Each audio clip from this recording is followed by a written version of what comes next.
When I read the script for the first time, I did believe that this film has the potential to engage a world audience, and Sundance was a great place to test that, and to see if people from different parts of the world are finding the film entertaining, engaging, and. So we love the response. I mean, we got a great response at Sundance, and audiences really like the film there. Predominantly Americans who watch the film. Yeah, I was wanting to be part of Peepli Live because I just love the script. I found it very funny, very heartbreaking, and heartbreaking at the same time. And so, I mean, this is how I pick my films. If it appeals to me as an audience, if it's something that excites me, touches or moves me, that's when I want to be part of it. And so Peepli Live, the script was a script that I really liked and wanted to be part of it. I actually asked her to shoot 4 or 5 scenes that I picked, and I picked the really tough ones.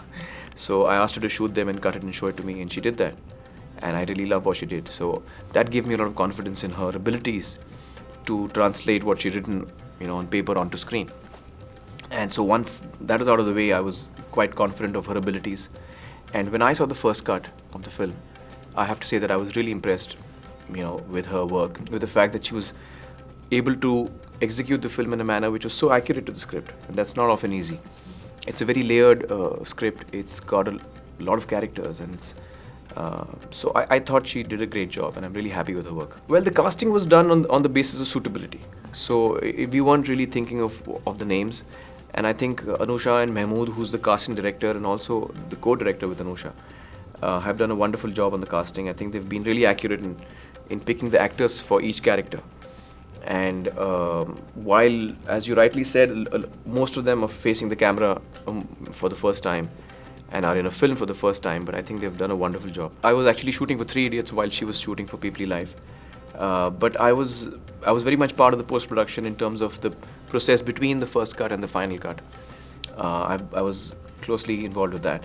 And Peepli Live is as much my film as 3 Idiots is. I mean, while I'm acting in 3 Idiots and I'm producing Peepli Live, but both the films have my emotions in it. Both of them are something that I believe in, and my creative instinct lies in both of these films. Dhobi Ghat, we haven't fixed a release date yet, so it might be a bit too early to talk about it, but I'll tell you a little bit.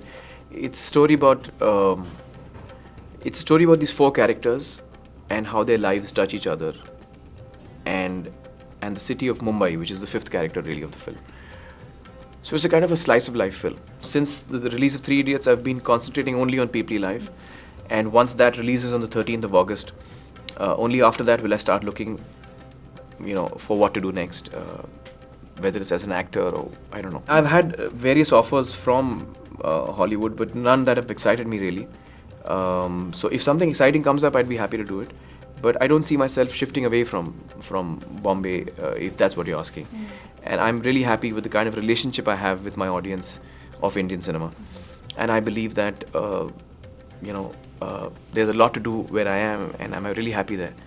And I think that also as filmmakers from India, we could, every now and then, for example, like in Peepli Live, we could make films which have the potential to engage a world audience. And so in the case of Peepli Live, that's what we're trying. We're reaching out to audiences which are traditional audiences who regularly watch Indian films, but also to audiences who watch world cinema and foreign language films. And we're hoping that this film, travels across the world in that sense, yeah.